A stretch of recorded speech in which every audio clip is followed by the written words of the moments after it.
Salut Paul, comment ça va? Bonjour Émilie, ça va très bien. Bon, comment ça se passe dans cette période de confinement? Est-ce que tu arrives à rester en contact avec les joueurs et les joueuses? J'essaye, en tout cas, on a des contacts par l'intermédiaire des différents chats qui existent avec les équipes de France, puis j'ai des contacts individuels avec les uns et les autres. Est-ce qu'ils ont des programmes spécifiques? Très sincèrement, depuis quelques jours, je crois que la priorité, c'est surtout la santé des uns et des autres.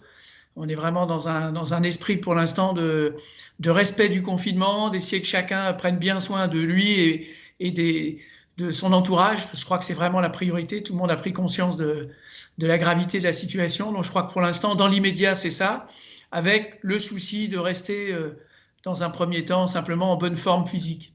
Justement, pour rester en bonne forme physique, je sais que c'est très très compliqué, mais justement, qu'est-ce que les joueurs et les joueuses doivent essayer de maintenir?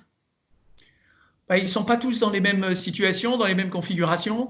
Certains sont chanceux, ils ont sur place de quoi, même certains jouer au tennis, ils ont le court à proximité. D'autres, au contraire, sont dans un appartement, donc ils n'ont pas du tout les mêmes conditions.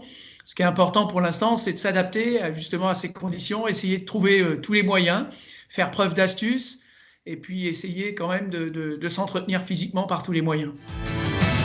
D'un point de vue aussi diététique et sommeil, là, on peut avoir une tendance à se laisser aller parce qu'on a un petit peu moins d'horaire. Justement, est-ce qu'il est important pour le joueur et la joueuse de garder un maximum de rythme? En fait, si on est un petit peu objectif, les joueurs et les joueuses de tennis ont très peu d'occasions de s'arrêter ou de souffler un peu. Je crois que là, pendant quelques jours, pour certains, c'était aussi l'occasion de prendre un peu de recul sur la situation. On a des perspectives de reprise de la compétition qui sont quand même assez lointaines. Donc, au-delà de ce premier temps, qui est un temps de réadaptation vraiment, bah, les uns et les autres, petit à petit, s'organisent. Certains ont commandé du matériel pour essayer de pallier au mieux ces conditions et de quand même garder la condition physique le plus longtemps possible. Quels seront, alors après tu vas me dire, c'est peut-être en fonction des profils de chacun, mais vraiment les premiers axes de travail pour être très très vite opérationnel et être prêt pour jouer les premiers tournois? Ouais, tu as parlé aussi de diététique, entre guillemets. C'est vrai qu'un premier point, c'est d'essayer ben voilà, de rester en bonne forme, de ne pas prendre de poids, de continuer à s'entretenir en termes d'étirement, en termes de gainage, de tonicité générale. Ça, c'est vraiment très important.